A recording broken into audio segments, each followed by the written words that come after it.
Yeah, so I think that on those early downs with that when the threat of a run exists, what we've seen from the Dolphins all season is they've done such a great job of manipulating the space in the over the middle of the field between like let's say 10 and 18 yards. Okay, that intermediate space over the middle of the field. And the Chargers and Niners both took that away. They did it in different ways. Okay. The Chargers, I mean, it's such a game plan heavy thing. Like they game plan the shit out of it. And what they did is they're playing combo coverages essentially, where Michael Davis specifically was playing man coverage on the outside receiver, whether it was Tyreek, whether it was Jalen Waddle, depending on the formation, a lot of different factors. And so those in breaking routes that you typically see on those 1st and 10, second and short looks and second and situations, he's in man coverage on that. And so they're taking it away because he's just playing sticky man the entire time. Yep. So those routes where typically you're playing against zone because teams are afraid to play man coverage against the Dolphins and you have all that space, that's taken away because that corner is playing man coverage on the single receiver. So that was what the Chargers were doing consistently on those early downs. The Niners weren't doing that. The Niners were doing what the Niners would typically do, where they're still playing a ton of zone coverage. How they were compressing that space between the linebackers and the safeties is they were leaving no space between the linebackers and the safeties. If that area that they're trying to attack is between, let's say, 10 and 15 yards, if you go back and you watch that game, Fred Warner is at 15 yards on most of these plays. There's an ocean of space in front of the linebackers, but there's nowhere to go behind them. So even when there was like a smidge of a window, Tua's sailing balls over the guys running those deep digs and deep overs because he's worried about the depth that the linebackers are getting. And he's not willing or wasn't willing during that game specifically to get to checkdowns. He's not going to get all the way there because, like you said, his post-snap processing has not been that great. He determines a lot of stuff based on what the play is supposed to give him. And when teams are going to allow you to have all that space, you can trust what the play is supposed to give you. And you said something earlier this season that I thought was really astute and has come into clear view over the last couple of weeks. There is a difference between anticipating something based on the way the play is actually unfolding and trusting that it's going to be there based on how the play is designed.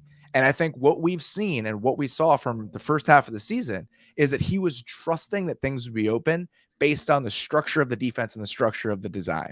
And as defenses start to play with the former, they start to play with the structure of the defense and all of that space that you expect is no longer there, you have to go different directions.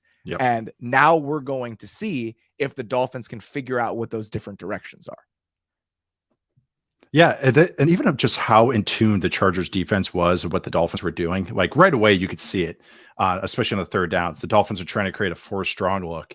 And when I say this covers 6, the quarter side was manned up with Waddle towards the boundary, just going, Tua's not going to throw that. He's going to, everything this whole year has been him working over the middle. He doesn't throw these one-on-one go balls unless it's a third, like, especially from the opposite hash. Yes, unless it's a man coverage look, like a true man coverage look. So they're like, okay, take away the boundary.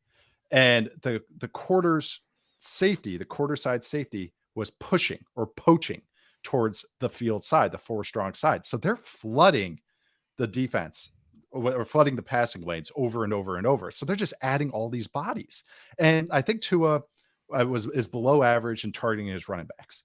It makes sense. The Mike McDaniel, the genius of what I shouldn't say genius, I hate using that word, but this intelligence of what Mike McDaniel has used this year, or how smart he was with this offense, is these guys are really freaking good. Tyreek Hill and Jalen Waddle. Let's give them the ball as much as possible and just pound away at it. Target, get them all over the field, target everywhere, deep, short, everywhere. But now that's where there's limitations in the run game because of the offensive line. And there's also, Tua's not really, because of RPOs and some of the other stuff, he's not throwing to the backs. And this is where the game plan heaviness of these game plans from coaches comes into flux, especially in December. And once we hit the playoffs, I always talk about Spags as one of the better defensive coordinators of game planning his stuff.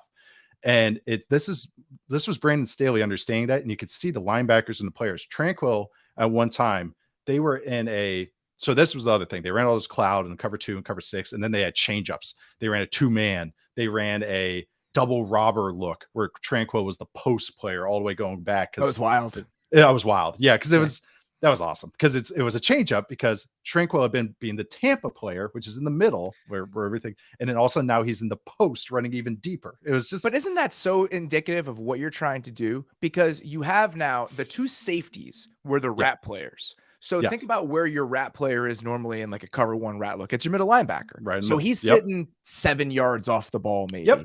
But everything against this Dolphins team is pushed deeper. Even when you're 10 doing to this 20. funky look, Yeah. those rat players are now at least 10 yards deep. Your middle linebacker is now 15, 17 yards down the field as your post safety. So everything gets pushed deeper because one, you don't think he's going to get to the check down option. Two, their offensive line isn't that good.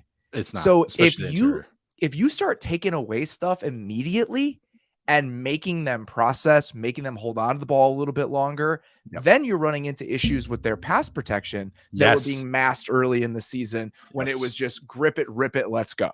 That's how Kyle Van Noy was able to create pressures over and over because this is the same. It's a different way of getting there, but this is the same line of thinking Bill Belichick has done with his defenses for years and years and years. We are going to make the quarterback double clutch and hold the ball at an extra second, and we'll push the pocket. And that's why he gets body types and all that. But that's how you, with a defensive rush that's not maybe top tier. I mean, Khalil Mack is fantastic, but that's like, okay, this is how you amplify it. How you make it better is make the quarterback hold on to the freaking ball. And Morgan Fox is winning. Yes. That's when we're showing it's starting to show up the fact that your left guard isn't that great. You know, like in those, and we just didn't see that early in the season because they're getting rid of the ball so fast. I think that's exactly right. And I also think, well, I'm sorry, real quick, is that speaks, and this is why it's coming, this is what happens. The weaknesses get amplified as the season goes along. But that's why what Tua and Mike McDaniel were doing was so good. They know this, but they were they're just getting the ball in 2.2 seconds and pushing it. But that's the thing. Defenses get smarter. Okay, we're going to take away your deep throw. Check it down too, man.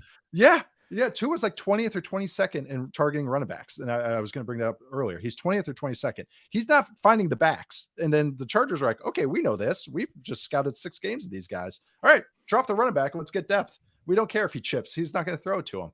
These things start to add up over time. And they're pushing the ball to areas where he doesn't want to throw the ball. In cover 2, what they're trying to do is by funneling those guys outside, I want to make you hit that whole shot. Yes. You're going to show me you can do it.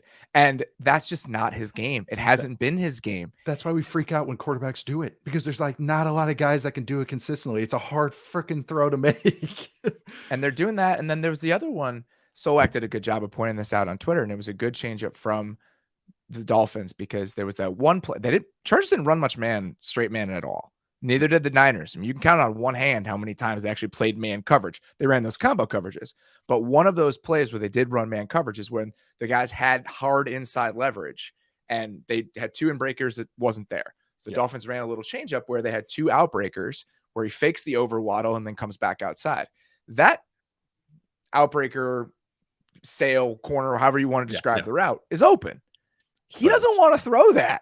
It's a 27-yard throw to that's the a field. long throw. It's a long throw. And if you're making them do that, if the counter punch is them having to push the ball outside of the numbers like that, you're starting to play into the defense's hands. And I think that's an important realization.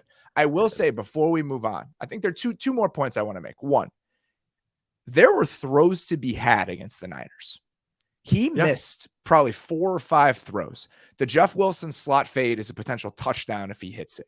Okay. Niners brought a big blitz on 3rd and 10.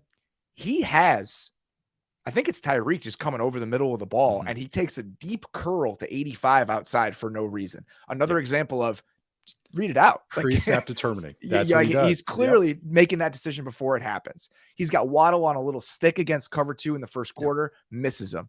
He had Ingold on a wheel where Ward is getting a ton of depth when they were in quarters, misses them. So there were throws to be had. So I think that's a really important point, is that it's not like this is all scheme. It's not like this is all, there was nobody open. There are guys open. He missed them. And I think that's important to take into consideration. The other thing is, going back to the beginning of the conversation, the fact that it was 2 different approaches that led to them struggling like this is more problematic than if it was one specific blueprint that teams were rolling out. Because now it's not one specific set of solutions. Different teams can do different things to you depending on the quality of their personnel. Right. And I think Right. that is important to take into account as we're Yes. thinking about how the Dolphins solve this.